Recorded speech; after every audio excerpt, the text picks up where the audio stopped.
علامہ امینی، علامہ تقی جعفری رضوان اللہ تعالیٰ علیہ، یہی نجف کے پڑے ہوئے ہیں۔ نجف کے حوضے میں سخت گرمی، جیسے ابھی آپ گرمی دیکھ رہے ہیں، گرمی کی شدت، رات تک لو ہوتی تھی۔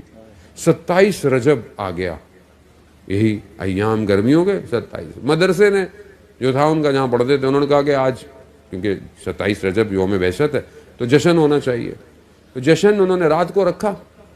تو سب بیٹھے ہوئے ہیں، طالب علم بیٹھے ہوئے ہیں، پرنسپل بیٹھے ہوئے ہیں، تو وہ جو وہاں کام کرتا تھا اس نے بولا میں جشن کا دن ہے تو کوئی تھوڑا بہت مذاق ہو جائے، تھوڑا ایسے۔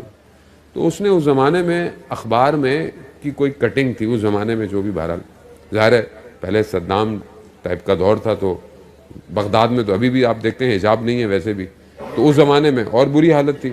تو کسی اداکارہ کی تصویر تھی، تو اس نے بولا میں مذاق کر رہا ہوں، کیونکہ بہرحال جشن ہے تو برا مت مانیے گا، میں مذاق کر رہا ہوں، لیکن جو ہو سچ بتائیے گا، مقدس معاب مت بنیے گا، اوہ توبہ توبہ استغفار، نہیں، سچ بتائیے گا۔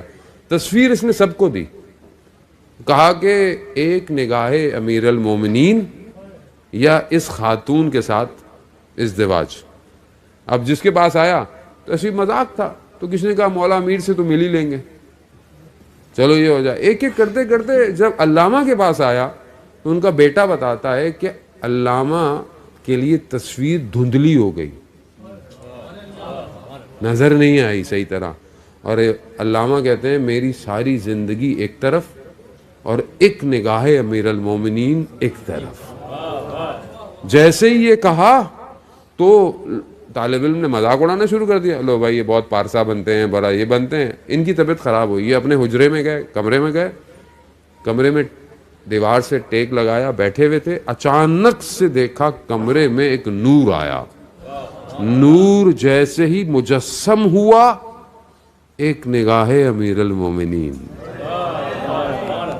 وہ جمال نہ مل گیا جو الہی جمال تھا، بس وہ اس کی۔